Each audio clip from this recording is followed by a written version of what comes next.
जय हिंद दोस्तों, मैं अंकित शर्मा। आज हम एनडीए 2020 के मैथ सेक्शन के कुछ चुनिंदा क्वेश्चंस को डिस्कस करेंगे, जिससे आपकी जो अप्रोच लेवल है उन क्वेश्चन के प्रति वो नेक्स्ट लेवल तक जाए। होप सो आप सभी स्टूडेंट्स का जो पेपर है वो अच्छा गया होगा। चलो स्टार्ट करते हैं।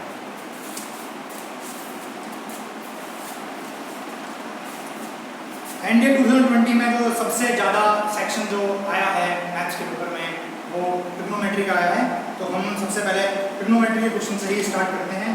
कुछ ऐसे क्वेश्चंस करेंगे जिनसे आपका जो लेवल है ट्रिग्नोमेट्री का और जो अप्रोच लेवल है वो एक हायर लेवल पर जाए।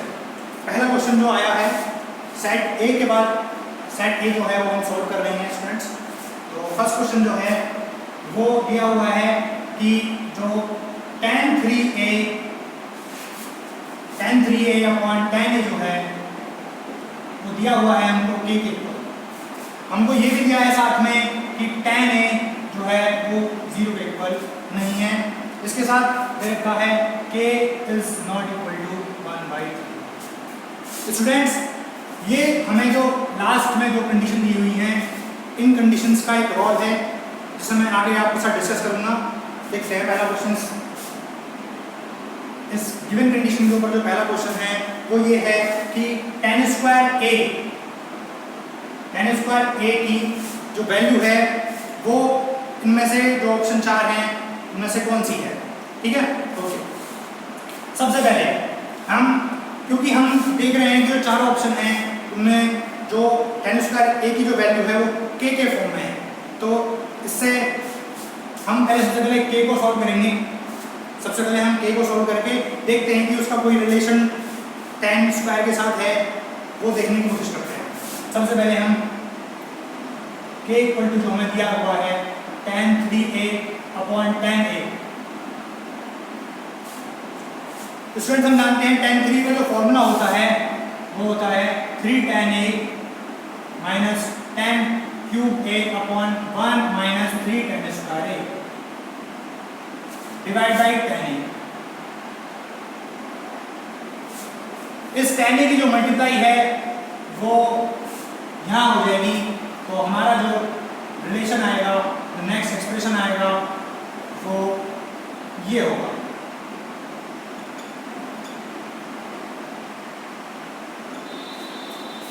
ठीक है, यहाँ से फिर हम ऊपर से tan a कॉमन ले लेते हैं। यहाँ से आएगा 3 minus tan square a upon tan a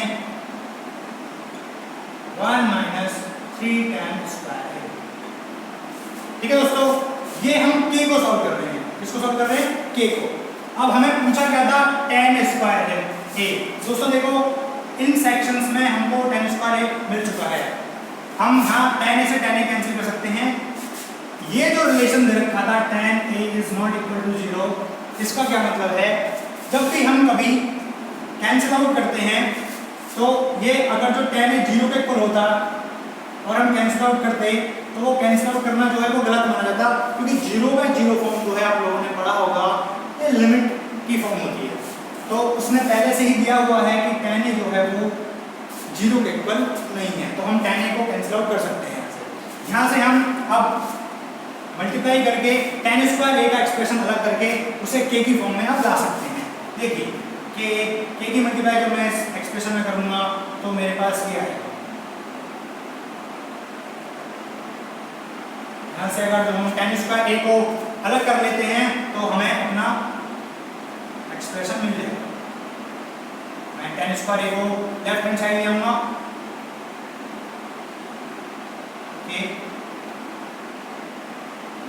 tan square a, ठीक है, 3 को उधर ले गए हम, 3 माइनस k। यहाँ से अगर जो मैं tan स्क्वायर a यहाँ से कॉमन लेता हूँ तो यहाँ से आएगा 1 minus 3k equal to 3 minus k।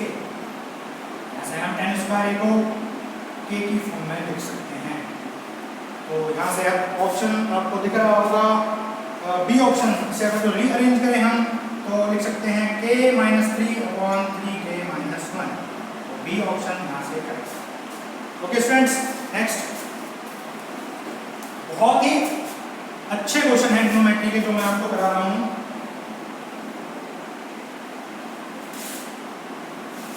अब हम 20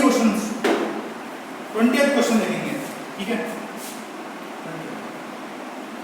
यहां से हमें दिया हुआ है जो tan a दिया हुआ है, for real values of tan a k can not be lie between, ठीक है।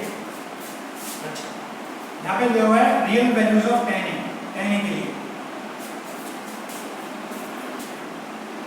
तो स्टूडेंट्स हमसे ये पूछा है कि for real values of tan a k can not lie between.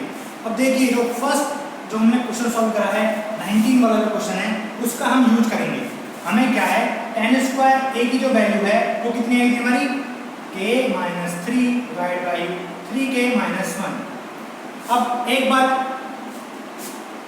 tan square a हम जानते हैं कोई भी किसी भी एक्सप्रेशन का हम स्क्वायर करें तो वो पॉजिटिव होता है। इसका मतलब जो हमारा ये जो एक्सप्रेशन है वो किसी स्क्वायर के इक्वल है। इसका मतलब ये एक्सप्रेशन भी क्या है, ग्रेटर देन 0, यानी क्या है, पॉजिटिव, ठीक है।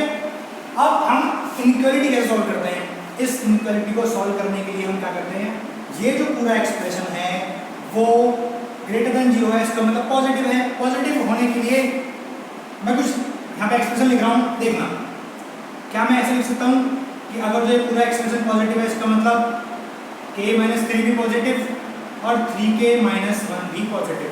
एक तो ये केस हो गया, केस नंबर 1, जिसमें ये पूरा एक्सप्रेशन हमारा पॉजिटिव हो सकता है। दूसरा एक्सप्रेशन क्या है, k माइनस 3 नेगेटिव हो जाए और हमारा 3k माइनस 1 भी नेगेटिव हो जाए। सिर्फ ये दो कंडीशन ही ऐसी हैं जिनमें ये पूरा एक्सप्रेशन पॉजिटिव हो सकता है, ठीक है। हम इसे सॉल्व करते हैं, k ग्रेटर देन 3 को हम उधर ले जाएंगे, k यहाँ से आ जाएगा 1/3, यहाँ से आ जाएगा k लेस देन 3, यहाँ से आ जाएगा k लेस देन 1/3, ओके। यहाँ से अगर जो मैं इन्हें नंबर लाइन पर शो करूँ, देखिए ये हो गया 1/3, ये हो गया आपका 3, तो हमें 3 से ग्रेटर देन लेना है, इक्वल टू लेना है नहीं, 3 से ग्रेटर देन, ठीक है। इधर मुझे लेना है 1/3 से ग्रेटर देन, ठीक है। इनके बीच में कोई ऐसा पार्ट है जो कॉमन है, हाँ है, ये पार्ट इन दोनों में कॉमन है। तो यहाँ से हम कह सकते हैं कि इस वाले केस की जो वैल्यू आ जाएगी k की, वो आ जाएगी आपकी 3 to infinity। ऐसे ही हम इसे सॉल्व करेंगे। देखिए नंबर लाइन पे शो करते हैं, -∞ से लेके +∞, यहाँ पे 1/3, यहाँ पे 3 से लेस देन लेना है, इक्वल टू नहीं लेना है, 1/3 से क्या लेना है, लेस देन लेना है, इक्वल टू नहीं लेना है। क्या ऐसा कोई पार्ट है जो इन दोनों में कॉमन है, हाँ है, ये पार्ट दोनों में कॉमन है। तो हम लिख सकते हैं k बिलोंग्स टू -∞ से लेके 1/3। अब ऑप्शन देखिए, ऑप्शन जो पहला है वो कह रहा है 1/3 एंड 3 के बीच में k नहीं लाई करता है, हाँ बिल्कुल। ये देखो ये 3 से अवे जा रहा है, ये ऑप्शन 3 से अवे है, ये 3 से -∞ की तरफ है। इसका मतलब 1/3 से लेके 3 के बीच में कोई भी वैल्यू नहीं है। इसका मतलब ए ऑप्शन हमारा जो है करेक्ट है, क्योंकि k 1/3 और 3 के बीच में लाई नहीं करता। अब हम एक और बहुत अच्छा क्वेश्चन देखते हैं ट्रिग्नोमेट्री का, बहुत ही लेवल क्वेश्चन कराना चाहता हूँ, जिससे आपकी अप्रोच सुधरे, इंप्रूव हो। ये क्वेश्चन शायद ही किसी स्टूडेंट से हुआ हो जिसका कॉन्सेप्चुअली नॉलेज बहुत अच्छी है, वही इस क्वेश्चन को अटेम्प्ट करेगा। नेक्स्ट क्वेश्चन देखते हैं। ट्रिग्नोमेट्री कम से कम 20 से 25 क्वेश्चन जो है वो ट्रिग्नोमेट्री के आते हैं एनडी के एग्जाम में, इवन सीडीएस भी, ठीक है। देखते हैं नेक्स्ट क्वेश्चन। देखिए 24 नंबर क्वेश्चन है, ठीक है। क्या दिया हुआ है, cos 2b की जो वैल्यू है वो दी हुई है हमें 3 sin² a, ठीक है।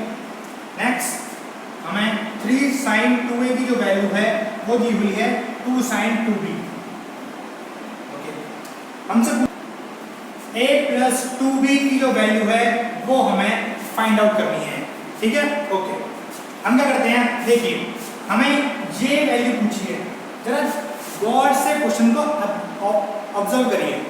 यहाँ से देखिए कुछ 2b के साथ हमें जो कोसाइन है वो दिया हुआ है, हमें इसका यूज करना है। 2a के साथ दे रखा है, 2b के साथ दे रखा है, a के साथ नहीं दे रखा, इसका मतलब हमें 2b का यूज करना है, 2b का यूज करना है। हमें cos 2b दे रखा है, ठीक है। हम क्या करते हैं, cos a प्लस 2b लेके चलते हैं अपनी तरफ से, लेके चलते हैं। हम यूज करेंगे जो हमें एक्सप्रेशन दिए हुए हैं, तभी हमें प्लस 2b की जो वैल्यू है वो मिलेगी।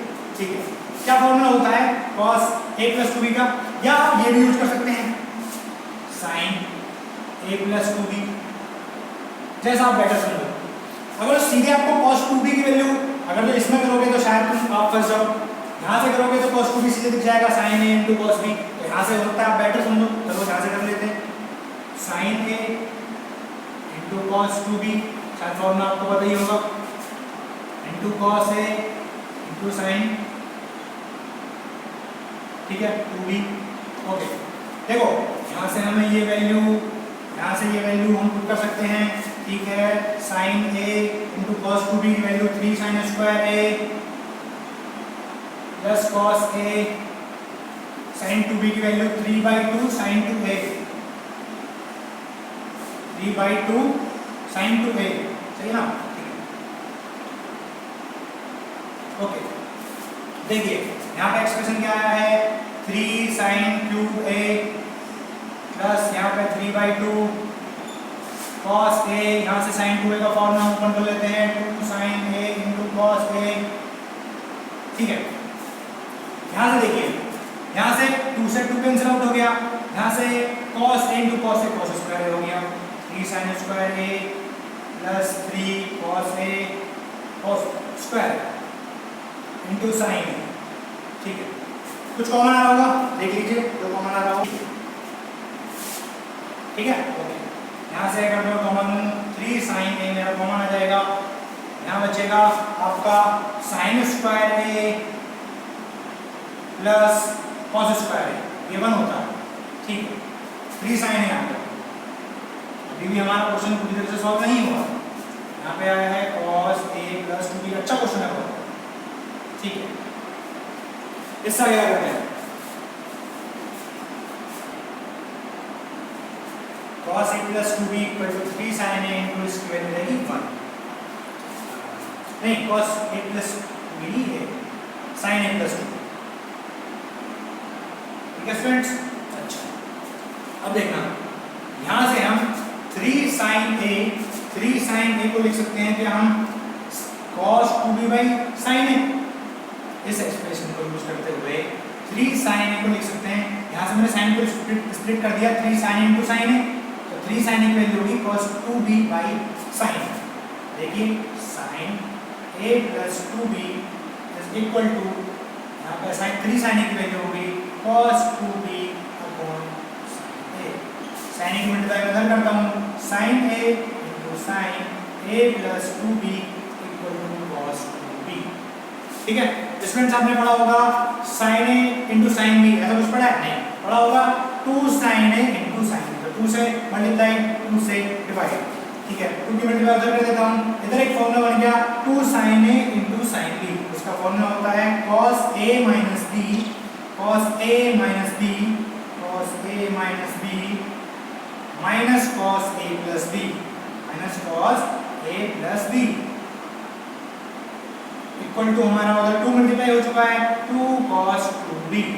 ठीक है स्टूडेंट्स, यहाँ से a से a cancel, cos 2b, cos of minus theta होता है स्टूडेंट्स cos थीटा, क्या होता है cos थीटा माइनस cos, यहाँ से आ जाएगा 2a plus 2b equal to 2 cos 2b। यहाँ से cos 2b को उधर ले जाऊंगा, 2 cos 2b में से cos 2b गया तो cos 2b, इस माइनस को उधर भेज दूंगा तो आ जाएगा cos 2a plus 2b equal to minus cos 2b। जैसा आपने क्वाड्रेंट सिस्टम में पढ़ा है, cos माइनस कौन से क्वाड्रेंट में होता है, तो सेकंड क्वाड्रेंट में होता है और थर्ड क्वाड्रेंट में होता है। ऑप्शन हमारे इस हिसाब से है कि अगर जो मैं सेकंड क्वाड्रेंट का यूज करता हूँ, अगर मैं इसे लिखता हूँ cos ऑफ 180 माइनस 2b, तो वो माइनस cos 2b के इक्वल ही होता है। यहाँ से हम कंपेयर कर देते हैं तो हमारा 2a प्लस 2b इक्वल आ जाएगा 180 माइनस 2b के। ठीक है, तो यहाँ से आ जाएगा हमारा 2a plus 2b equal to 180 minus 2b। 2b को लगाऊंगा तो आ जाएगा 2a plus 4b equal to 180। यहाँ से a प्लस 2b हम 2 कॉमन लेंगे, 2 से डिवाइड कर देंगे तो ये 90 डिग्री आ जाएगा। ठीक है, ठीक है स्टूडेंट्स, अब हम नेक्स्ट क्वेश्चन में बढ़ते हैं। ओके, सो आपको समझ में आ रहा होगा। और ये ऐसा क्वेश्चन है हम करते हैं स्टूडेंट्स और टीचर्स भी पढ़ाते हैं कि 0 वैल्यू पुट कर लो, 10 पुट कर लो, 15, 75, 90 कुछ भी। पर ये ऐसा क्वेश्चन है इस तरह से फ्रेम करा हुआ है कि आपको वैल्यू पुटिंग से ये क्वेश्चन नहीं होगा। ठीक है स्टूडेंट्स, अच्छा क्वेश्चन सेट किया है एनडीए ने, यूपीएससी ने 26 क्वेश्चन कर दिए हैं। ठीक है, क्या दिया हुआ है, हमें दिया हुआ है, पूछा हुआ है the value of ordinate of the graph of y = 2 + cos x। ठीक है, किस इंटरवल में लाई करती है y की वैल्यू। ठीक है, हमारे ऑप्शन क्या क्या है, 0 से 1, दूसरा है 0 से 3, तीसरा है -1 से 1 और चौथा है 1 से 3। ठीक है, अच्छा ये जो इंटरवल पूछने का उसका मतलब है कि y की रेंज क्या है, y कहां से कहां तक लाई करता है। ओके स्टूडेंट्स, तो जैसा हम जानते हैं कि जो cos x है उसकी जो रेंज होती है वो होती है -1 से 1 तक। कैसे, इसका ग्राफ ऐसा बनता है, मतलब +1 से -1 तक जो वैल्यू है वो y की जाती है। ठीक है स्टूडेंट्स, यहाँ से हम अगर जो -1 और 1 को यूज करें तो ये cos की मिनिमम वैल्यू है और ये cos की मैक्सिमम वैल्यू है। तो हम अपने एक्सप्रेशन में अगर यूज करें तो y की जो वैल्यू आएगी, अगर जो हम cos x की -1 वैल्यू करें तो यहाँ से y1 आएगा, अगर जो हम यूज करें मैक्सिमम वैल्यू cos x की तो y3 आएगा, यानी y1 से 3 तक जो इसकी रेंज है वो वैरी करेगी। ठीक है स्टूडेंट्स, ओके नेक्स्ट हम बढ़ते हैं 27 नंबर क्वेश्चन पर। मुझे लगता नहीं है ये इतना डिफिकल्ट क्वेश्चन है, पर कुछ स्टूडेंट्स को लगेगा क्योंकि शायद वो जो एक टर्म है उसकी मल्टीप्लाई ना कर पाए इस क्वेश्चन में, ना सोच पाए, लेकिन ये क्वेश्चन बहुत रिपीटेटिव है, सीडीएस वगैरह में भी बहुत रिपीटेड क्वेश्चन है। देखते हैं एक बार इस क्वेश्चन को। देखिए स्टूडेंट्स, यहाँ पे हमें cos की 10, 20, 40 ऐसी वैल्यूज दी हुई हैं। ऑप्शन में देखिए हमें 10, 10 और 10, cosec 10, cosec 10 ऐसी ऑप्शंस दिए हुए हैं। ठीक है, ओके देखिए ये बहुत ही रिपीटिंग क्वेश्चन है, ऐसे करने का एक बहुत ही फंडामेंटल तरीका है। देखिए मैं क्या करता हूँ, बहुत ही ईजी है, एक स्टेप में आपको क्लियर हो जाएगा, अगला स्टेप आप पूरी कर लेंगे। मैं क्या करता हूँ, sin 10 से मल्टीप्लाई कर देता हूँ। ठीक है स्टूडेंट्स, sin 10 से मल्टीप्लाई करा तो sin 10 से डिवाइड भी करना पड़ेगा, क्योंकि हम अपनी तरफ से कुछ मल्टीप्लाई कर रहे हैं तो अपनी तरफ से डिवाइड भी करना पड़ेगा। ठीक है, यहाँ से बाकी का एक्सप्रेशन पूरा सेम रहेगा। अब स्टूडेंट्स आप देख सकते हैं कि यहाँ से ये जो है अगर जो मैं 8 में से 2 निकाल लूँ तो ये एक फॉर्मूला बन जाता है 2 sin a × cos a। क्या होता है, sin 2a। देखिए फिर दोबारा से एक फॉर्मूला बन जाएगा और ऐसा ही चलता रहेगा। यहाँ से फिर 2 निकाल लेता हूँ, a sin 40 बन जाएगा। फिर इस वाले 2 को अगले वाले एक्सप्रेशन में यूज करूंगा तो हमारा बन जाएगा sin 80 अपॉन sin 10।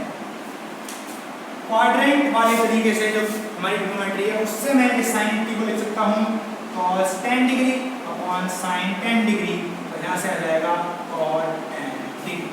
ठीक है स्टूडेंट्स, ये बहुत रिपीटेड क्वेश्चन है, बहुत इजी क्वेश्चन है, पर इसमें एक्सप्रेशन की जरूरत नहीं है। अगर तो आप नहीं करेंगे तो आप इस ऑप्शन तक नहीं पहुंच पाएंगे जो अपना भी ऑप्शन है। ठीक है स्टूडेंट्स, नेक्स्ट बढ़ते हैं। बहुत ही हिला देने वाला क्वेश्चन। देखिए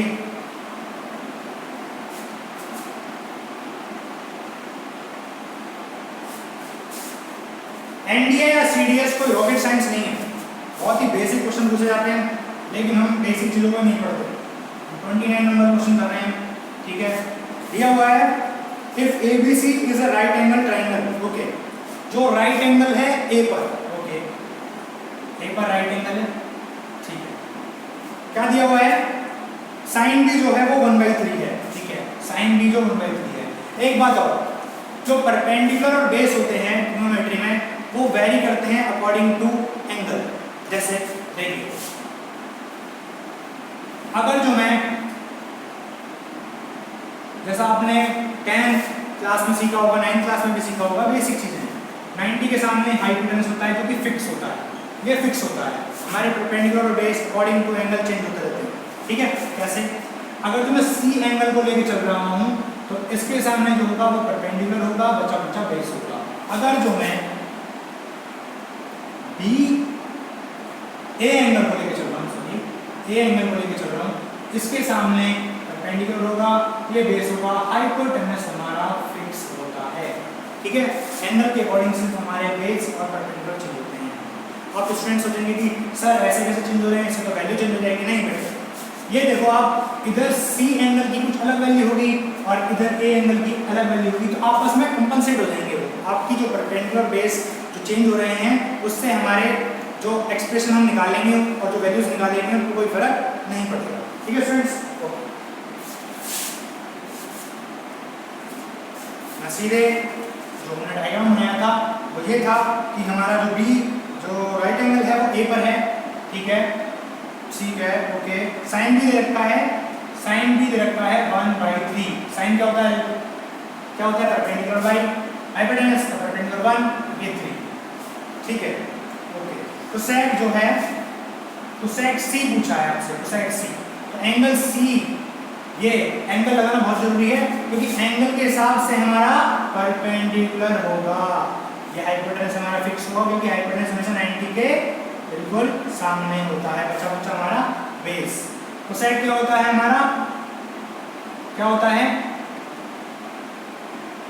हाइपोटेनस बाई परपेंडिकुलर। हाइपोटेनस कितना है हमारा 3 और परपेंडिकुलर हमारा कितना है, according to C angle perpendicular है 1। तो जो कोसेक सी की जो वैल्यू है वो कितनी आ गई 3। ठीक है, नेक्स्ट सेकंड ऑप्शन जो है, सेकंड जो स्टेटमेंट दे रखा है वो दे रखा है b cos b equal to c cos c। तो ये जो ट्रायंगल है वो आइसोसेलेस है, ये प्रूफ कीजिए है या नहीं, ये राइट एंगल नहीं है, ऐसा स्टेटमेंट कह रहा है। ठीक है, ओके। तो हमें दिया हुआ है कि एक ABC ऐसे ही ट्रायंगल है, राइट एंगल ट्रायंगल नहीं है। ठीक है, ABC। तो A के सामने जो साइड है उसे मैं स्मॉल a कह देता हूँ, B के सामने स्मॉल b, C के सामने स्मॉल c। आपने कोसाइन रूल्स पढ़े होंगे, कोसाइन रूल्स में मैं cos b और cos c के फॉर्मूले यहाँ पर लिख रहा हूँ। cos b अपना होता है a square plus c square minus b square upon 2ac। cos c होता है अपना a square plus b square minus c square upon 2ab। इन दोनों को हम यूज करेंगे। देखिए हम यहाँ पे वैल्यूज पुट करते हैं। cos b की जो वैल्यू है वो हमारी कितनी है, और जो cos c की जो वैल्यू है वो हमारी कितनी है। ठीक है स्टूडेंट्स, यहाँ से कुछ कैंसिल आउट हो रहा है, 2a से 2a कैंसिल आउट हो गया। ठीक है, यहाँ से देखो b की मल्टीप्लाई c की मल्टीप्लाई इधर कर देते हैं, b की मल्टीप्लाई इधर कर देते हैं। ठीक है, b square a square plus c square minus of b square equal to c square a square plus b square minus c square. ठीक है, यहाँ से आएगा अपना एक्सप्रेशन b स्क्वायर, एक्सप्रेशन ऊपर लिख लेते हैं, b square a square plus b square c square minus of b की power 4 equal to c square into a square plus c square into b square minus c power 4। ठीक है students, okay. अब हमें arrange करते हैं, arrange करके कुछ common वगैरह निकलेगा, उसे निकाल के देखते हैं क्या एक्सप्रेशन बनता है। ठीक है, ओके। यहाँ से सारे एक्सप्रेशन को मैं इधर की तरफ लेफ्ट हैंड की तरफ मूव कर देता हूँ। देखो 20 कुछ कॉमन आ रहा होगा, देख लेते हैं। यहाँ पर कुछ कॉमन आ रहा है, c स्क्वायर a स्क्वायर और b स्क्वायर a स्क्वायर। पहले मैं इधर ले आता हूँ, देखते हैं, आप कंफ्यूज मत हो।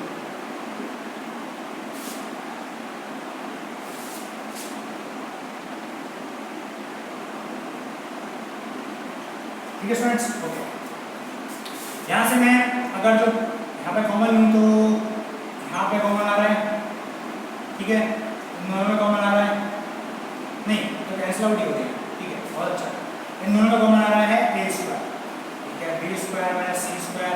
इन दोनों में माइनस कॉमन लेके मैं b की पावर 4 माइनस c की पावर 4 आएगा।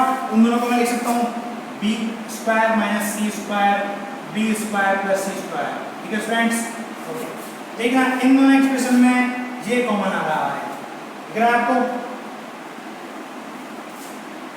तो अगर तो मैं कॉमन लूँ b square minus c square, यहाँ से जो मेरा एक्सप्रेशन बचेगा वो बचेगा a square minus b square ठीक है, अब दो एक्सप्रेशन मल्टीप्लाई में हो, जीरो इक्वल है, इसका मतलब first expression equal to zero, second expression equal to zero. ठीक है, यहाँ से आ गया B square equal to C square and B equal to C. Okay, यहाँ से आया A square equal to B square plus C square. देखो स्टूडेंट्स, ये एक्सप्रेशन आपने कहीं देखा होगा, ये होता है राइट एंगल ट्राइंगल में। तो क्या हमारे जो स्टेटमेंट है उसने ये कहा है कि राइट एंगल ट्राइंगल है? नहीं कहा। ठीक है, इसे छोड़ देंगे। बाकी ये जो है बी इक्वल टू सी, ये जो है हमारा आइसोसेलेस ट्राइंगल के लिए बिल्कुल स्टेटमेंट जो है वो प्रूव कर रहा है। इसका मतलब बोथ ए एंड बी है वो करेक्ट होगा। ठीक है स्टूडेंट्स, ओके स्टूडेंट्स, अब हम मूव करते हैं नेक्स्ट क्वेश्चन पे। बहुत ही अच्छे क्वेश्चंस हैं, कॉन्सेप्चुअली आपको बहुत ही अच्छे लेवल पर लेके जाएंगे। जैसे क्वेश्चन नंबर 30 है आपका, देख लेते हैं एक बार क्या कह रहा है। If in a triangle ABC A equal to 2b and b equal to c then it must be an obtuse angle triangle. अच्छा, स्टेटमेंट हम देखते हैं क्या कह रहा है एबीसी से। तो हमारा ट्राइंगल है एबीसी, क्या दिया हुआ है देखो students, a equal to 2b, जो एंगल a है वो b एंगल का ट्वाइस है। तो मैं लाइट कर लेता हूं, एंगल b x है, तो एंगल a कितना हो गया 2x। दिया हुआ है जो साइड b है वो इक्वल है साइड c के, साइड b जो है वो इक्वल है साइड c के। जैसा हम जानते हैं ट्राइंगल में जो इक्वल साइड्स होती हैं उनके जो सामने के एंगल्स हैं वो इक्वल होते हैं। b के सामने कितना एंगल है x, तो c के सामने भी कितना एंगल होगा x। ट्राइंगल में हम जानते हैं सारे एंगल्स का जो सम है वो कितना होता है 180, तो x की वैल्यू कितना आ गई 45 डिग्री। ठीक है, क्या कह रहा है ऑब्ट्यूज एंगल ट्राइंगल है, तो सारे एंगल्स अगर तुम निकालो x की वैल्यू पुट करके, तो ये 90 आएगा, ये 45, ये 45। तो क्या ऑब्ट्यूज एंगल, ये ट्राइंगल ऑब्ट्यूज एंगल है? नहीं, क्योंकि ऑब्ट्यूज एंगल ट्राइंगल होता है जो ग्रेटर देन 90 हो, जिसमें एक भी एंगल ग्रेटर देन 90 हो। ठीक है, ओके। सेकंड स्टेटमेंट क्या है इस क्वेश्चन का, कह रहा है there exist no triangle ABC with angle a equal to 40 degree, b equal to 65 degree and a by c equal to sin 40 into cosec 50। अच्छा, ओके, एबीसी ट्राइंगल में angle a दे रखा है 40 डिग्री, ठीक है, b एंगल दे रखा है 65 degree, okay. एक एक्सप्रेशन दिया हुआ है हमें, ठीक है, sin 40 इनटू cosec 50, ओके, ठीक है। अगर तुम इस एंगल को निकालो तो कितना हो जाएगा, ये 105, तो ये 75। ठीक है स्टूडेंट्स, ओके। अगर तुम्हें a बाई c की वैल्यू निकालना, कैसे निकालेंगे देखना, a के सामने स्मॉल a, b के सामने स्मॉल b, c के सामने स्मॉल c, ये साइड्स हो गई। हम जानते हैं जो साइन रूल है, क्या है साइन रूल, क्या होता है साइन रूल, साइड के सामने का एंगल उसका साइन के साथ जो हम लिखते हैं, साइड के सामने एंगल 65 साइन के साथ लिखते हैं, साइड के सामने एंगल साइन के साथ लिखते हैं, इसे कहते हैं साइन रूल। ठीक है स्टूडेंट्स, ओके। हमें a और c में रिलेशन निकालना है, क्या ये रिलेशन आता है या नहीं आता। अगर जब आता है तो स्टेटमेंट ठीक है, नहीं आता तो स्टेटमेंट गलत है, इसका कोई यूज नहीं। इन दोनों को हम सॉल्व करते हैं, a by sine 40 equal to c by sine 75। ठीक है स्टूडेंट्स, c को मैं नीचे लेके आ रहा हूं, साइन 40 डिवाइडेड बाई साइन 75, इसे ऊपर लेकर आऊंगा तो आएगा साइन 40 इनटू कोसेक 75। ठीक है, कोसेक 75 को मैं लिख सकता हूं सेक 75, तो क्या ये कभी सॉरी कोसेक 75 को लिख सकता हूं मैं सेक 15, क्या कभी ये कोसेक 15 होगा, नहीं होगा। तो दोनों हमारे जो स्टेटमेंट हैं वो गलत है, तो हमारा जो ऑप्शन होगा वो डी होगा। ठीक है स्टूडेंट्स, ओके। नेक्स्ट हम मूव करते हैं 31 क्वेश्चन पे, ओके। ठीक है स्टूडेंट्स, तो हम बढ़ते हैं 31 क्वेश्चन नंबर पर। हमें एक्सप्रेशन दिया हुआ है a sin square x plus b cos square x equal to c। दूसरा एक्सप्रेशन दिया हुआ है d p tan x equal to q tan y। ठीक है स्टूडेंट्स, ये भी ऐसा क्वेश्चन है कि आप एंगल पुट करके इस क्वेश्चन को नहीं कर सकते, नहीं तो आप ट्राई करके देख सकते हैं।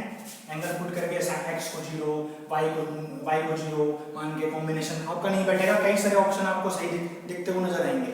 ठीक है स्टूडेंट्स, देखते हैं इस क्वेश्चन को। ओके, हमें tan स्क्वायर x की वैल्यू निकालनी है, किसकी, tan स्क्वायर x की। एक बार हम एक्सप्रेशन को देखें तो हर एक्सप्रेशन में हमें साइन स्क्वायर एक्स ऐसा दिखेगा, cos स्क्वायर एक्स ये दिख रहा है। ठीक है स्टूडेंट्स, तो हमें tan स्क्वायर एक्स लिखाना है। क्या लिखाना है? tan square x. तो वो कैसे आ सकता है? देखिए फर्स्ट एक्सप्रेशन जो मेरा ऑप्शन है उसे अगर जो मैं ऑब्जर्व करूं तो c माइनस बी। अगर जो इस पूरे एक्सप्रेशन में से मैं b को माइनस करूं, मैं एक्सप्रेशन की c माइनस बी देखो a में भी है और d में भी है। एक बार मैं c माइनस बी को निकाल के आपको दिखाना चाहता हूं कि क्या आता है। ठीक है, c माइनस बी, तो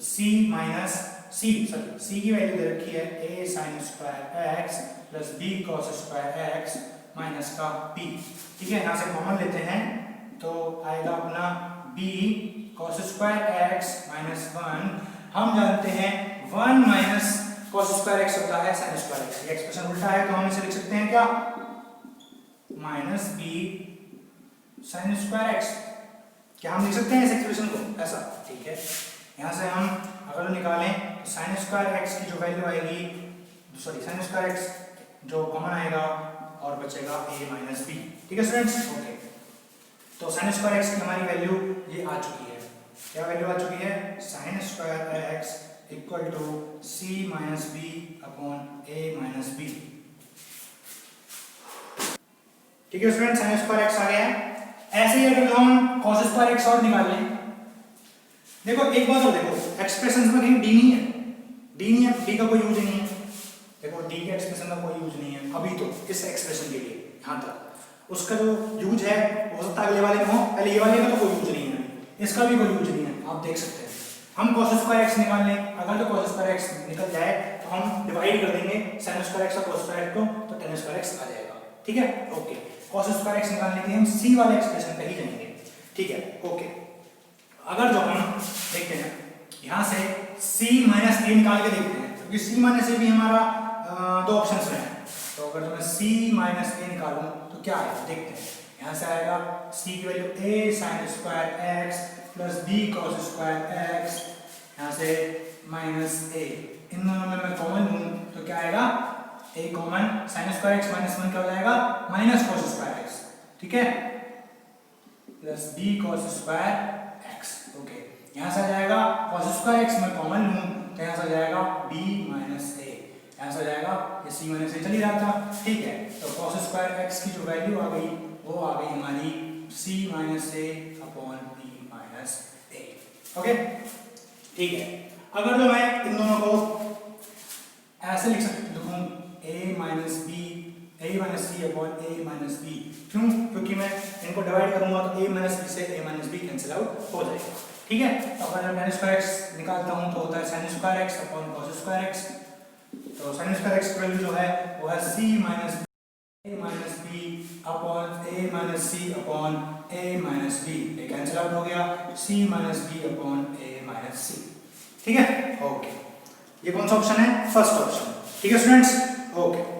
32 में आपको क्या करना है, जैसे मैंने यहाँ से sin स्क्वायर x और cos स्क्वायर x निकाला, ऐसे ही इस क्वेश्चन में आपको sin स्क्वायर y और cos स्क्वायर y निकाल के देखना है, क्योंकि ऑप्शन जो है इसका c आएगा tan स्क्वायर y। आप ट्राई करना, क्योंकि देखो ऑप्शन में आपको sin स्क्वायर y दे रखा है, cos स्क्वायर y दे रखा है, इसका मतलब sin स्क्वायर y और cos स्क्वायर y तो आपको निकालना ही पड़ेगा।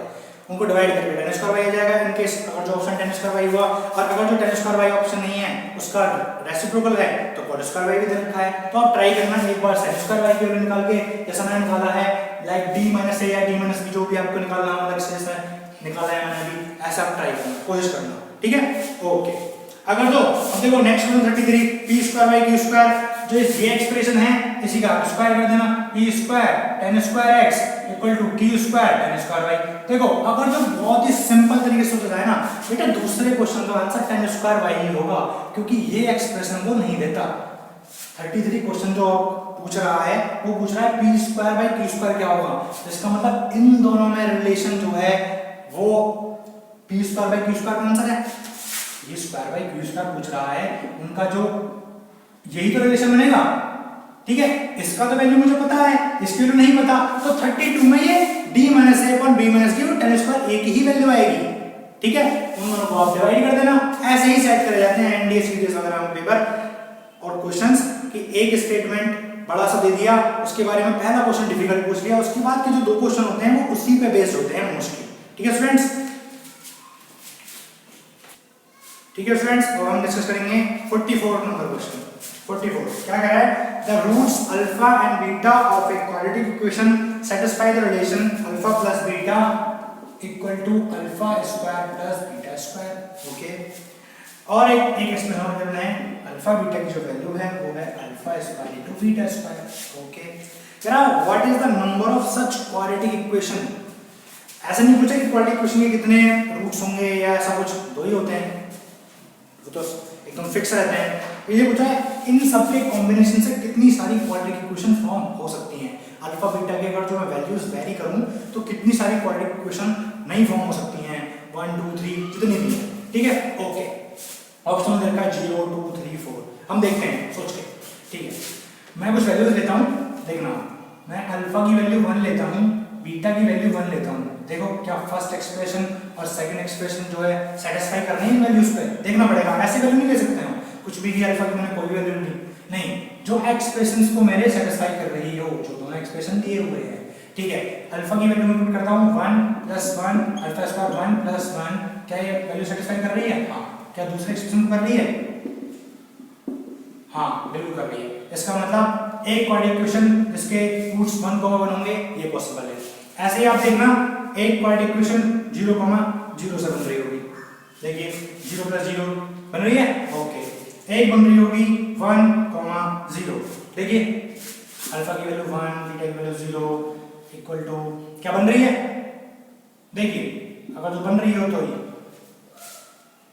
0 × 1 इक्वल टू 0 स्क्वायर × 1 स्क्वायर, तो यहाँ 0 = 0 आ गया है, 1 = 1 आ गया।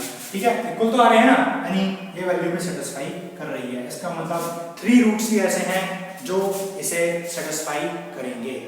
और भी आप वैल्यूज देख सकते हैं, बाकी ये 3 रूट्स नहीं। माइनस में अगर देखोगे मैंने -1 -1 स्क्वायर प्लस -1 स्क्वायर, देखिए -2 इज नॉट इक्वल टू 2।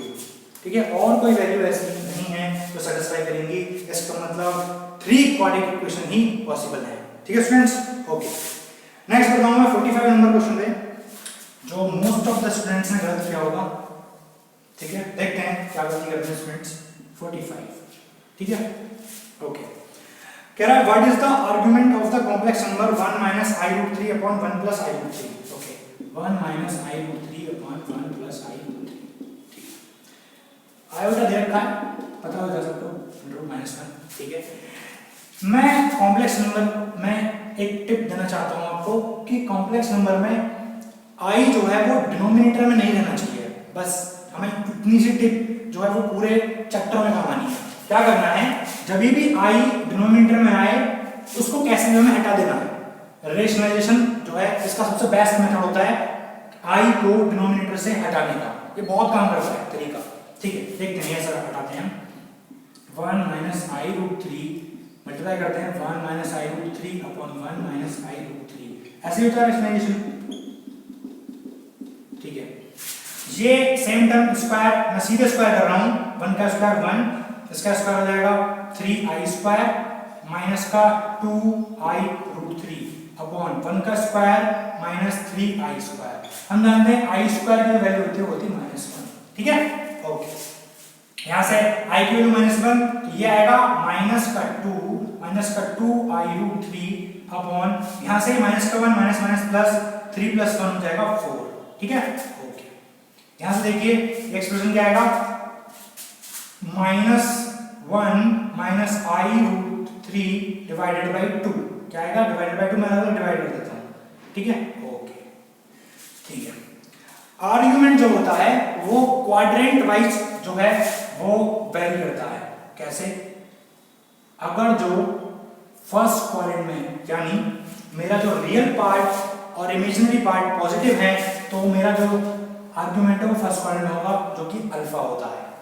अगर जो मेरा real part in case negative है और इमेजिनरी पार्ट पॉजिटिव है, तो सेकंड क्वाड्रेंट में जो कि होता है पाई माइनस अल्फा। ऐसे ही यहाँ पे अल्फा माइनस पाई और यहाँ पे होता है माइनस अल्फा, क्योंकि इधर की तरफ हम एंटी क्लॉकवाइज चलते हैं, इधर की तरफ क्लॉकवाइज। देखिए अल्फा का माइनस अल्फा, इसका माइनस करेंगे तो अल्फा माइनस पाई। ठीक है, ओके, तो अगर तो मैं यहाँ से निकालूं तो हम जानते हैं, मैं यहाँ पे लिख देता हूँ, जो आर्ग्यूमेंट होता है वो होता है tan inverse imaginary part upon real part. Imaginary part मेरा कितना है, मैं मॉड में वैल्यू निकालता हूँ, क्यों, मैं अल्फा की वैल्यू निकालता हूँ, मैं क्वाड्रेंट नहीं दिख रहा, सिर्फ अल्फा की वैल्यू निकाल रहा हूँ। मैं मानता हूँ कि रियल पार्ट और इमेजिनरी पार्ट मेरा पॉजिटिव है, मैं सिर्फ अल्फा की वैल्यू निकालता हूँ, फिर बाद में क्वाड्रेंट के अकॉर्डिंग मैं उसे सेट कर दूंगा, ठीक है। ओके, तो यहाँ से मैं पॉजिटिव वैल्यू ही पुट कर रहा हूँ, मैं क्वाड्रेंट फाई नहीं चल रहा। 1/2 इमेजिनरी पार्ट ये है जो आई के साथ है, और रियल पार्ट ये है जिसमें आई नहीं है। 2 से 2 कैंसिल। tan इनवर्स √3, मैं √3 को लिख सकता हूँ tan 60, ठीक है। tan इनवर्स से tan रिमूव हो गया, 60 आ गया। बेटा ये अल्फा आया है, 60 क्या है, अल्फा। ओके, ठीक है। तो यहां से अगर देखूं तो मेरा जो रियल पार्ट है वो नेगेटिव है, मेरा इमेजिनरी पार्ट जो है वो क्या है, नेगेटिव है। तो ये कौन से पार्ट में आएगा, थर्ड क्वाड्रेंट में। थर्ड क्वाड्रेंट में क्या होता है आर्गुमेंट, अल्फा माइनस पाई। क्या होता है, अल्फा माइनस पाई। अगर जो क्लॉकवाइज चले तो क्लॉकवाइज चले अल्फा माइनस पाई होता है। अल्फा की वैल्यू 60 है, पाई रेडियन हमारा कितना होता है 180, तो माइनस का 120 डिग्री। ये अगर जो माइनस का 120 डिग्री दे रखा हो तो ये ऑप्शन होता है। अगर जो इसी को मैं एंटी क्लॉकवाइज यानी पॉजिटिव निकालूं कि क्लॉकवाइज है, एंटी क्लॉकवाइज निकालूं तो ये 360 में इसको ऐड कर दो जो नेगेटिव वैल्यू है, तो हमारा जो आर्ग्यूमेंट है वो प्लस का 240 आ गया, 60 नहीं आएगा। ओके, 60 जब आता जब फर्स्ट क्वाड्रेंट यानी रियल पार्ट भी पॉजिटिव होता और हमारा इमेजिनरी पार्ट भी पॉजिटिव होता। ठीक है स्टूडेंट्स। ओके स्टूडेंट्स, हम 48 क्वेश्चन डिस्कस करेंगे। तो दिया हुआ है P Q R जो है वो डिस्टिंक्ट पॉजिटिव रियल नंबर्स हैं। ओके, डिस्टिंक्ट, ठीक है। ओके, तो D दे रखा है हमें इतना। ओके, तो कह रहा है इनमें से कौन सा स्टेटमेंट करेक्ट है, ठीक है। देखो, अगर जो मैं रोज को जोड़ूं या कॉलम्स को जोड़ूं तो हमें एक चीज कॉमन निकल के आएगी इसमें से। अगर जो मैं R1 को लिखूं, R1 प्लस R2 या C1 कर लो, कुछ भी कर लो, C1 plus C2 plus C3, देखिए क्या है, देखिए P plus Q plus R, P plus Q plus R, P plus Q plus R, Q R P R P Q, ठीक है। यहाँ से P plus Q plus R common आ जाएगा, यहाँ बचेगा 1 1 1 Q R P R P Q, ठीक है। ओके ओके स्टूडेंट्स, ठीक है। डिटरमिनेंट में 1 बनाने पर जोड़ देते हैं हम। क्या बनाने पर जोड़ देते हैं, 1। ये टिप है इस पूरे चैप्टर की कि हम कोशिश करते हैं कि कुछ ऐसा पार्ट कॉमन निकाल के बाहर कर दें जिससे कि हमारे पास ज्यादा से ज्यादा 1 बन जाए, फिर हम 1 को 0 में कन्वर्ट करते हैं, उससे क्वेश्चन हमारा आसान हो जाता है। ठीक है, ये छोटी सी टिप है पूरे चैप्टर के लिए। पूरे चैप्टर में जब भी हमें एक्सपेंड करने वाले क्वेश्चन करने हैं तो हम 1 1 बनाने की कोशिश करते हैं, कुछ कॉमन पार्ट निकालने की कोशिश करते हैं। जैसे इसमें हमने इन तीनों कॉलम्स को जोड़ के P plus Q plus R जो है कॉमन लेके 1 1 1 3 क्रिएट कर लिए। ठीक है, अब यहाँ से ऑपरेशन लगाएंगे हम। C1 R1 लगाएंगे, R1 tends to R1 minus R2 और R2 tends to R2 minus R3। याद रखना स्टूडेंट्स, हम ज्यादा से ज्यादा 3 क्रॉस 3 वाले डिटरमिनेंट में 2 ही ऑपरेशन एक साथ लगा सकते हैं। ऐसा नहीं हो कि आप R3 माइनस R1 करके तीनों को 0 कर दो, क्योंकि डिटरमिनेंट में अगर एक कॉलम या एक रो के सारे एलिमेंट्स 0 हो जाएंगे तो डिटरमिनेंट की वैल्यू 0 हो जाती है, जबकि डिटरमिनेंट की वैल्यू 0 नहीं है। तो आप 2 ही ऑपरेशन एक टाइम पे परफॉर्म कर सकते हो। ठीक है, ओके, तो मैं परफॉर्म करता हूं। 0 Q minus R, R minus P, 0 R minus P, P minus Q, then 1 P Q। Okay, अब मैं उस एलिमेंट के रिस्पेक्ट में एक्सपेंड करूंगा। देखो 0 उस कॉलम के रिस्पेक्ट में जो है एक्सपेंड करूंगा जिससे मुझे फायदा हो।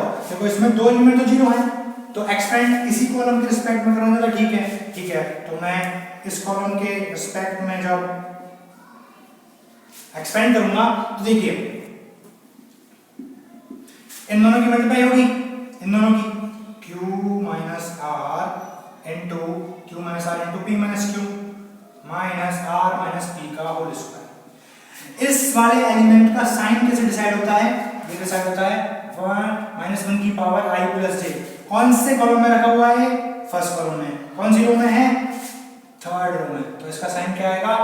प्लस का 1, इसलिए मैंने यहाँ पे जो साइन है यहाँ पे मेंशन नहीं करा था क्योंकि मुझे ऑलरेडी पता था कि प्लस आएगा। ओके, तो अब देखो ये जो स्टेटमेंट दिया है P, Q एंड R भी 3 डिस्टिंक्ट पॉजिटिव रियल नंबर्स, उनका यूज है।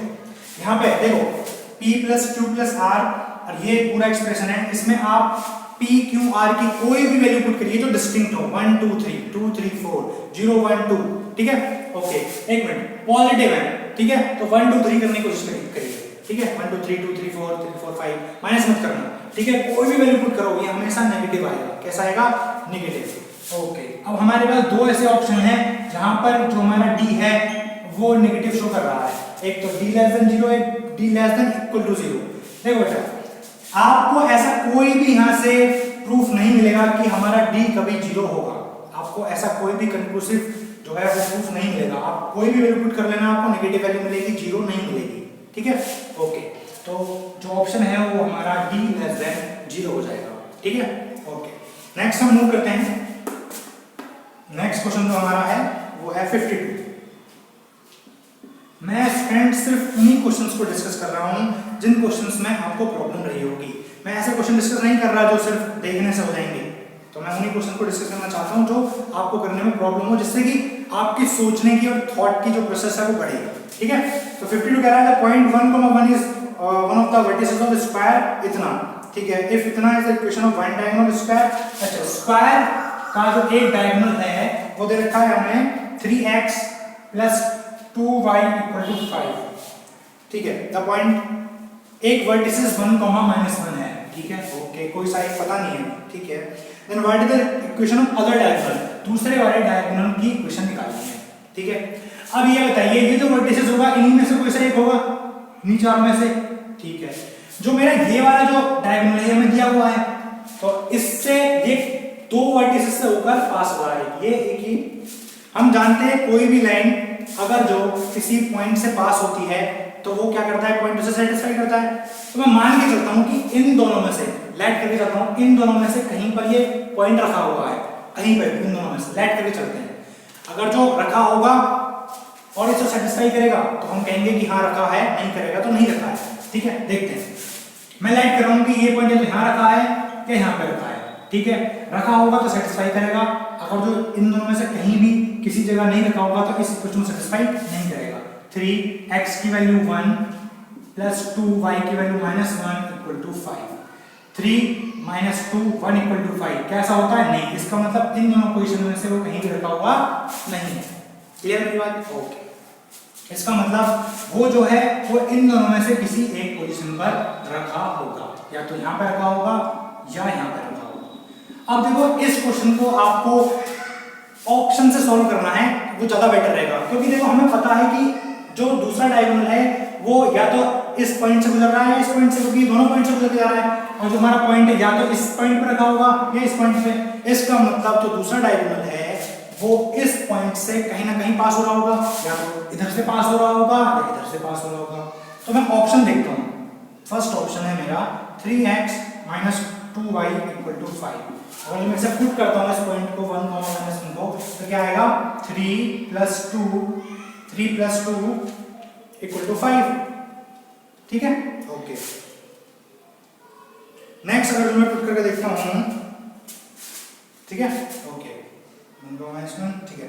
नेक्स्ट ऑप्शन है 2x की वैल्यू पुट करके देखता हूँ 1 - 3 × y की वैल्यू -1 इक्वल टू 5, क्या सेटिस्फाई कर रही है? बिल्कुल नहीं कर रही है।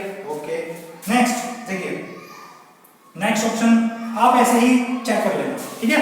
ओके, ठीक है।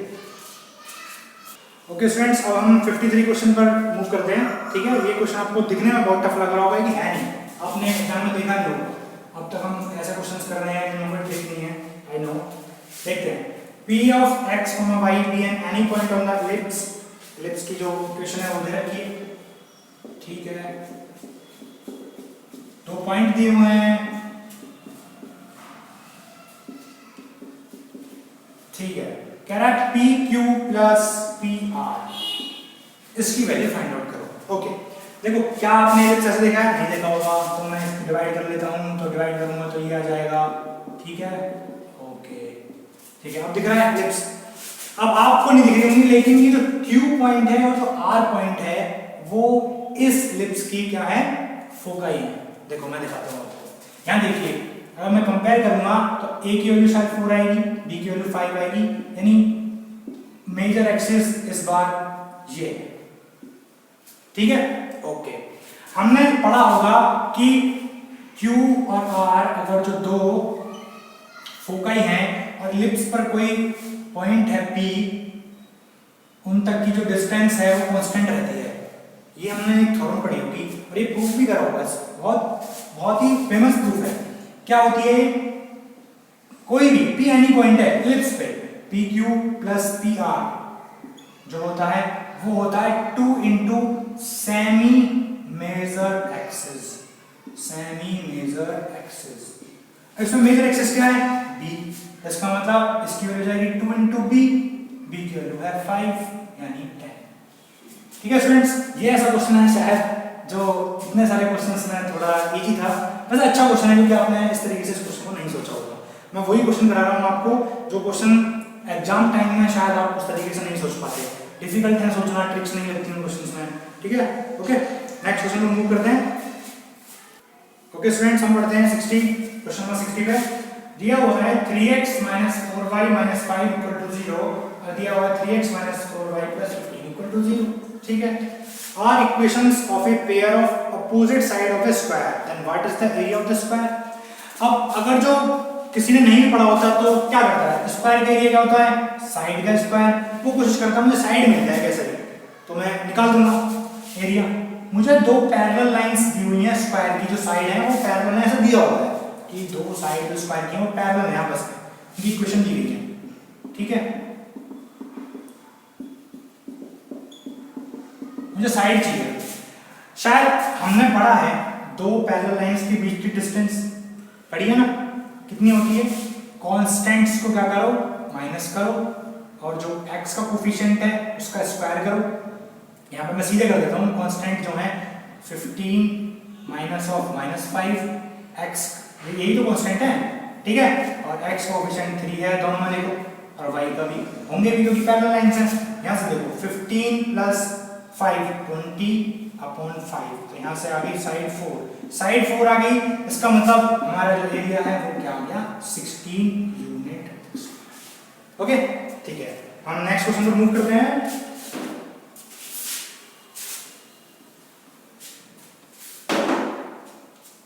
ओके, नेक्स्ट क्वेश्चन है 62। बहुत बच्चों को ऐसा प्रॉब्लम हुई है। ठीक है, देखो क्या था, what is the perpendicular distance from the point 2, 3, 4 to the line, इतना। ये 3D का क्वेश्चन है, 2, 3, 4। ठीक है, ये पॉइंट दिया हुआ है, लाइन दी हुई है x - 0 upon 1 equal to y - 0 upon 0 equal to z - 0 upon 0। कुछ बच्चे तो इससे घबरा गए, y अपॉन 0 इनफिनिटी होगा, z अपॉन 0 इनफिनिटी होगा, कैसे करें। अरे तो मैं बताता हूँ बहुत बेसिक तरीके से। देखो किसी भी मान लो ये लाइन है, मान लो प्लेन है, ठीक है, हमें नहीं पता कुछ भी, लेकिन क्या हमें इतना पता है किसी प्लेन लाइन पर जो पॉइंट होता है 3D में इतना होता है। ठीक है, हम क्या करेंगे, पॉइंट निकालने की कोशिश करते हैं, इसे k के इक्वल मान सकता हूँ। ठीक है, यहाँ से क्या करूँगा, x equal to k plus 0 यानी x p आ गया, y कितना जाएगा 0, z कितना जाएगा 0। ठीक है, यहाँ से मेरा पॉइंट हो गया k, 0, 0। इस पॉइंट से परपेंडिकुलर डिस्टेंस निकालनी है। मान लो ये मेरा 3D का प्लेन है, इनके इसमें बना नहीं रहा भी। ठीक है, ये समझ लो यही है फिलहाल। इस पॉइंट से मुझे डिस्टेंस निकालनी है। ये जो मेरा पॉइंट है वो कहीं भी, ये जो मैंने पॉइंट निकाला है ना, इसका मतलब है इस लाइन पर कहीं भी k, 0, 0 एक पॉइंट होगा। ठीक है, मुझे डिस्टेंस निकालनी है, देखो कैसे निकालता हूँ, इस फॉर्म का होगा वो जो भी इस पर पॉइंट होगा। ठीक है, मैं निकालता हूँ डिस्टेंस। देखिए k - 2 का होल स्क्वायर या 2 - k, आप जैसा करना चाहें। यहाँ से 0 - 3 का यानी -3 का होल स्क्वायर, यहाँ से 0 - 4 यानी -4 का होल स्क्वायर। ठीक है, अब जरा ऑप्शंस में मुझे पता भी नहीं होता तब भी ऐसा क्वेश्चन करता मैं इस हिसाब से। ठीक है, क्योंकि इस क्वेश्चन में कुछ भी फॉर्मूला अप्लाई करने की जरूरत थी नहीं। देखिए 5, 3 and 2, यहाँ से देखिए k - 2 होल स्क्वायर प्लस 25, इतना ठीक है। यहां से देखिए क्या पूछा उसने, उसने पूछा है परपेंडिकुलर डिस्टेंस, यानी इससे जो आएगा वही डिस्टेंस आएगी, यही पूछिए। अच्छा एक बात देखना, यहां से जो k माइनस 2 है क्या ये हमेशा पॉजिटिव होगा? ठीक है, पॉजिटिव होगा। आप k की वैल्यू जो पुट करेंगे इन केस, तो कोई भी वैल्यू पुट करेंगे ना, तो ये जो अंडर रूट है वो परफेक्ट स्क्वायर वाली वैल्यू नहीं देगा। ये कैसी वैल्यू नहीं देगा? परफेक्ट स्क्वायर वाली वैल्यू नहीं देगा। मेरा जो k माइनस 2 का होल स्क्वायर है, ये क्या होगा? स्क्वायर में से क्या होता है? या तो 0 होता है या पॉजिटिव होता है। ठीक है, तो क्या कभी भी मेरा स्क्वायर 24 वैल्यू देगा? नहीं। क्या 11 देगा? नहीं। जब 11 25 में ऐड होगा तभी तो 6 आएगा, जब 24 25 में ऐड होगा तभी तो 49 आएगा, तभी तो 7 आएगा जो ऑप्शन में है उसके अकॉर्डिंग चलें।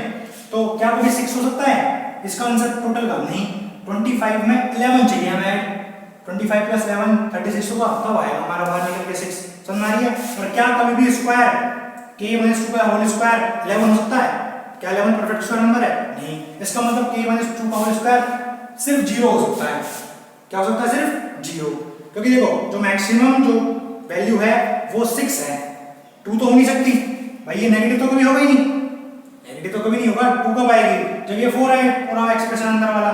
3 भी नहीं होगा, जब ये 9 है, 9 नहीं आएगा क्योंकि ये पॉजिटिव है, ये भी पॉजिटिव, 9 कैसे जाएगा? 9 से बाहर निकल के 3 आएगा। 5 आ सकता है या 6 आ सकता है। अब देखिए 6 क्यों नहीं आएगा? क्योंकि ये एक स्क्वायर नंबर है। क्या कभी k माइनस 2 का होल स्क्वायर 11 होगा? नहीं होगा। तो इसका मतलब k माइनस 2 का होल स्क्वायर जो है वो 0 के इक्वल है। तो ये 25 से निकल गया 5। ये बेसिक दिमाग है, अगर तो किसी पे कुछ आता नहीं होता तब भी हम ऐसे कर सकते हैं। यही चाहता है एनडीए का पेपर, एसटीडीएस का पेपर, ये नहीं चाहता कि हर क्वेश्चन तुम पे आए, लेकिन हर क्वेश्चन को अटेम्प्ट करने की एबिलिटी आपके अंदर होनी चाहिए। ठीक है, वो एप्टीट्यूड होना चाहिए, वो ये देखना चाहता है आपके अंदर। ठीक है, उसके अलावा देखो 67 नंबर का क्वेश्चन बहुत डिफिकल्ट लग रहा है लिखने में, कुछ भी नहीं है।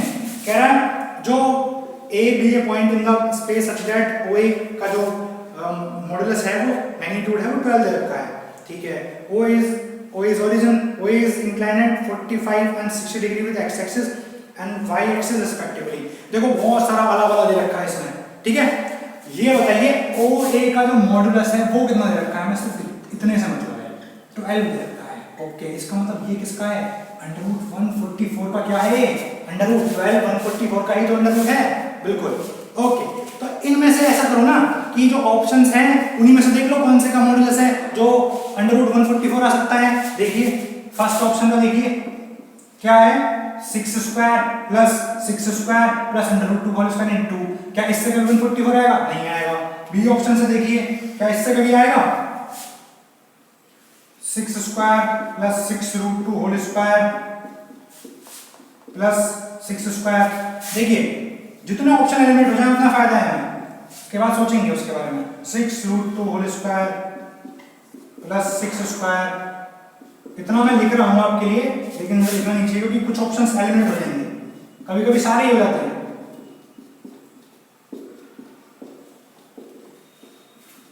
देखिए शायद यहां से नहीं आएगा, 9 36 नहीं आएगा। यहां से देखिए 36 और 36 72 74 नहीं आएगा। यहां से देखिए सिर्फ ये दो ऑप्शन ऐसे हैं जिनसे आ सकता है, इनके बारे में हम बात करते हैं। ठीक है, ओके अभी बात करते हैं। ओके स्टूडेंट्स, बी और सी में से एक ऑप्शन है। ठीक है, अब थोड़ा सा जो ये रखा है कि OA जो है वो एंगल 45 पे इंक्लाइन है। क्या है? 45 डिग्री पे किसके साथ है? x एक्सिस के साथ। ठीक है, 60 डिग्री पे किसके साथ है? y एक्सिस के साथ। ओके, 3D में अगर जो हम कभी भी वेक्टर लिखना चाहते हैं तो वो ऐसा होता है।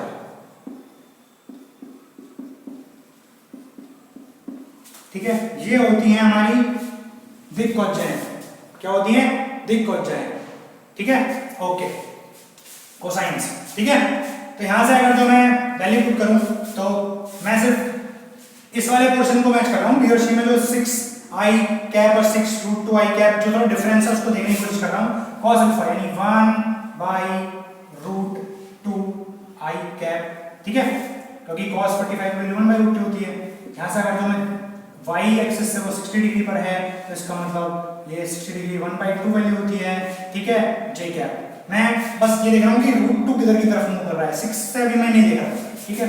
तो मैं 2 अगर एलसीएम लूंगा तो यहाँ से आएगा √2 आई कैप प्लस जे कैप, जिसमें भी आई और √2 आ रहा हो बी और सी में, वही ऑप्शन होगा, सी ऑप्शन हमारा करेक्ट है। ओके, ठीक है। नेक्स्ट हम मूव करते हैं वेक्टर का एक और जो लास्ट क्वेश्चन है, जो वेक्टर में फिर क्वेश्चन नहीं है आगे, जो अच्छा क्वेश्चन आया है वो हम देख लेते हैं एक बार, ठीक है। वेक्टर का एक और क्वेश्चन आया है 68, ठीक है, 68, two adjacent side of a parallelogram, अच्छा, two adjacent sides of a parallelogram, 2i - 4j + 5k, next रखा है i cap - 2j cap -3k cap. Okay, ठीक है। कह रहा है what is the magnitude of dot product of vectors which represents its diagonals. इसके जो दो डायगोनल्स होंगे उनको निकालिए और उनका डॉट प्रोडक्ट कीजिए। क्या कीजिए? Dot product. मैं जरा नेमिंग कर देता हूं, ए बी सी डी, ठीक है। एक डायगोनल मेरा ये हो गया ए से सी की तरफ, डी से बी की तरफ मत करना, ए से सी की तरफ कराया तो बी से डी की तरफ। ये वेक्टर में रूल्स होते हैं, मैं पढ़ाऊंगा आपको, बताऊंगा कि जैसे हम ए बी सी ऐसा नहीं कर सकते कि सी कोऑर्डिनेटर में एक साइकिल होती है, या तो क्लॉकवाइज या एंटी क्लॉकवाइज, ऐसे ही होता है। अभी के लिए देख लीजिए, क्योंकल अब मैं वेक्टर बताऊंगा तो आपको अच्छे से समझाऊंगा, ठीक है। देखिए, ये जो हमारा डायगोनल है, ये ट्राइंगल रूल जो होता है हमारे वेक्टर्स का, उसे फॉलो कर रहा है। ये अगर जो मेरा ए वेक्टर है, ये बी वेक्टर है, तो ये हमारा रिजल्टेंट होता है जो स्टार्टिंग टेल से हेड तक जाता है। ये होता है हमारा a प्लस बी। क्या होता है? a plus B. इन दोनों को मैं जोड़ूंगा तो मेरा फर्स्ट डायगोनल आ जाएगा, ठीक है। आप निकाल लेना जो भी आए फर्स्ट डायगोनल d1 वेक्टर, तो मैं निकाल लेता हूँ क्योंकि उससे बाद इतना डिफिकल्ट क्वेश्चन है नहीं, प्लस का 2k, ठीक है। अच्छा, दूसरा डायग्राम मुझे निकालना हो तो क्या है? देखिए, मेरा ये वेक्टर और ये वेक्टर पैरेलल है क्योंकि पैरेललोग्राम दिया हुआ है। इसका मतलब ये जो मेरा ये वाली जो साइड होगी AD, वो भी मेरी कितनी होगी? 2i cap - 2j cap - 3k cap, ठीक है। ओके, और जो ये वाली साइड होगी, डायरेक्शन भी वही होनी चाहिए, इसकी डायरेक्शन में वही लगानी है। अगर ये वैल्यू इधर लिखी है तो डायरेक्शन भी वही लगानी पड़ेगी। ये डायरेक्शन है, ठीक है। ये डायरेक्शन जो है वो दे रखी है, इस डायरेक्शन की, और क्योंकि पैरेलल है 2i - 4j + 5k, ठीक है। ये मेरा दे रखा है ए से सी तक, क्या दे रखा है? डायगोनल, ठीक है। मैंने बताया था स्टार्टिंग से लेके लास्ट के हेड तक जाता है, ठीक है। तो अगर तो मुझे ये वाला चाहिए डायगोनल, इसकी जो वैल्यू होगी, मुझे कौन सा वाला डायगोनल चाहिए? मैं AC निकाल चुका हूं, मुझे BD चाहिए था। AC में ऑलरेडी निकाल चुका हूं, मुझे BD चाहिए था। BD के लिए मुझे क्या क्या चाहिए? मुझे ये वेक्टर पता है और मुझे ये वेक्टर पता है, ठीक है। क्या कभी हेड से हेड मिलता है? नहीं मिलता हेड से हेड, ठीक है। तो क्या करते हैं, इसको रिजल्टेंट बनाने के लिए क्या करेंगे? इसको रिजल्टेंट कैसे बनाएं? किसी की डायरेक्शन क्या करता हूं मैं? अपोजिट कर देता हूं। क्या करता हूं? अपोजिट। B से D की तरफ जाना है, यानी इसको मैं क्या कर देता हूं? अपोजिट करूंगा, तो इस वाली की वैल्यू चेंज हो जाएगी। क्या हो जाएगी? -2i + 4j - 5k। ये डायरेक्शन सेम रखना, ठीक है। तो ओके, तो ये वेक्टर मुझे पता ही है, डायरेक्शन भी सेम है, i cap - 2j cap - 3k cap. Resultant क्या होगा? इन दोनों का सम होगा, ठीक है। तो हमारा D2 आ जाएगा, इन दोनों को मैं जब ऐड करूंगा, ऐड होंगे, ये दोनों ऐड होंगे, क्योंकि देखिए यहां से स्टार्ट करते हैं, हेड, फिर हेड से टेल, हेड, और जो हमारा रिजल्टेंट होता है वो होता है टेल टू हेड, मतलब स्टार्टिंग के टेल से लेके लास्ट के हेड तक मिलना चाहिए। तो इन दोनों का सम हो जाएगा हमारा, जो D2 वेक्टर है, इन दोनों का सम क्या आएगा? -i कैप और +2j कैप, और यहां से आ जाएगा -8k इनका मुझे डॉट प्रोडक्ट चाहिए, ठीक है। डॉट प्रोडक्ट मैंने निकालना चाहिए माइनस का 3 माइनस का 12 और माइनस का 16, तो यह जाएगा माइनस का 31, ठीक है। तो हमारा डायगोनल कभी भी जो डॉट प्रोडक्ट है वगैरह है वो माइनस नहीं आता, तो इसकी जो वैल्यू है वो आ जाएगी, क्योंकि डायगोनल क्या है, डायगोनल जो वैल्यू है वो साइड है, साइड कभी नेगेटिव होती नहीं है, तो साइड का जो मल्टीप्लिकेशन करूंगा वो भी नेगेटिव नहीं होगा, तो हमारी जो वैल्यू आ जाएगी वो आ जाएगी 31, ठीक है। ठीक है स्टूडेंट्स, ये सेशन यहीं खत्म होता है।